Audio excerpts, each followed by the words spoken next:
Hey guys, how's it going? On this week's video, I'll be breaking down foot supination and how to do it more properly or how to get the most out of your barefoot training.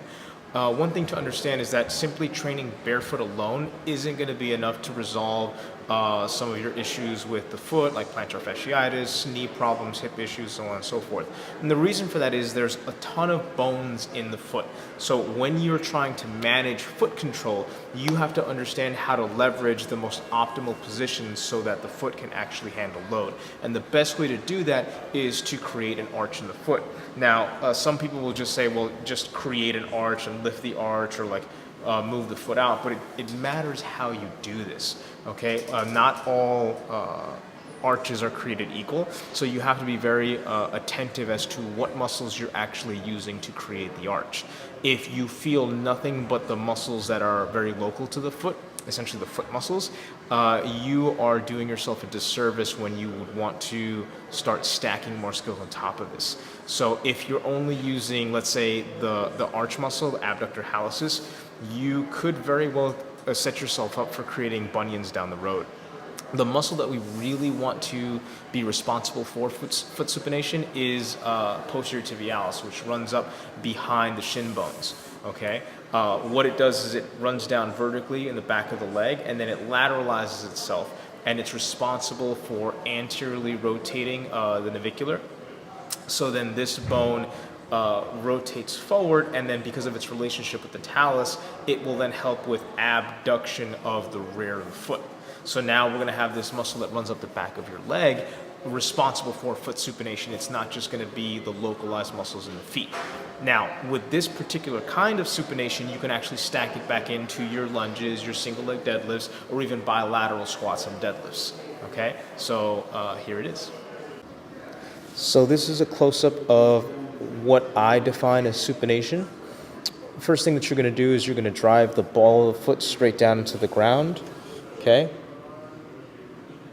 So there's that pressure, that straight downward pressure. From there, I'm going to work on abducting the back of the foot out while keeping the pressure on the ball of the foot. So it's going to look like this. And then once I've done that sufficiently, I can then try to bring the ball of the foot and the heel closer together, and that's going to give me a higher arch. Okay, so I'm actually feeling that a little bit in the arch of the foot, but primarily it is being driven from posterior tib down through here. Okay, so we're going to do that one more time. My foot is relaxed, it's wobbly. Drive down straight through the ball of the foot. Abduct the back of the foot while keeping ball of the foot pressure. Keep going, and then once I have enough of that, I can start to pull ball of foot and heel closer together, and that's going to give me a little more lift in the arch. So you can see the huge difference. Ball of foot, abduct, and then try to lift a little bit while maintaining heel and ball of foot pressure. To give you a better idea of how you can start incorporating this drill or making it available to you in a stackable fashion, you can find a low box so that your knees are higher than your hips. Have your feet flat on the ground, and what you're going to do is the same thing. Ball the foot straight down into the ground. You're going to abduct the back of your foot, and you're going to keep this knee fairly in place. Now, when you do this and keep weight on your right sit bone, you're going to start to feel that right inner thigh start to kick in. Okay, and that's going to be paralleling what I've been exposing you guys to over the last several months. So the thing to watch out for on this drill is if you're already shifting, if you have weight on your sit bone and then you try to abduct, if you're not careful, this knee will want to abduct and externally rotate as well, and you don't want that.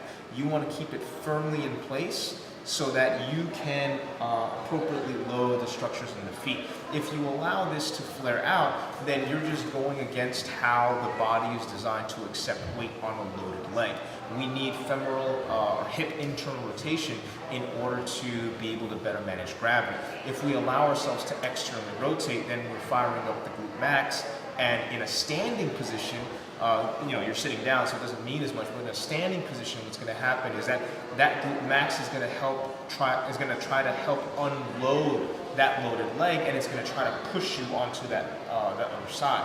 Which is why, for me, when I coach my clients on single leg exercises like lunge and single leg deadlifts, I don't want people to feel glutes on that standing leg.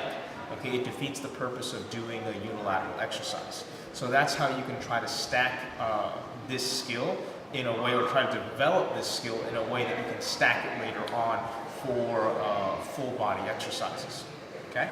So that was foot supination. Again, one thing to be very careful of is to not let that knee abduct or externally rotate when you're focusing on the foot.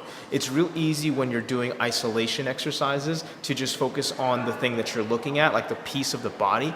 But one of the things that we've come to understand is that nothing works in isolation. So if you're constantly trying to get better at external rotation or internal rotation or joint control or joint movement in any one piece, you are doing yourself a huge disservice if you're not also taking into account how the rest of the body is influenced and is influencing that particular movement. So the whole purpose of isolating is to give you enough local awareness to plug it back into something much, much larger. Okay, so immediately, just by getting some foot supination in that short-seated position, you should be able to get some adductor and maybe obliques to kick in. Okay, nothing can be separated from anything else. It's just a matter of managing your attention sufficiently to be able to plug stuff back in to a bigger picture. Okay, so shoot me any questions you have down in the comments below. Don't forget to subscribe to my channel. Check me out on Instagram at Mejor Strength. And I'll see you guys next week.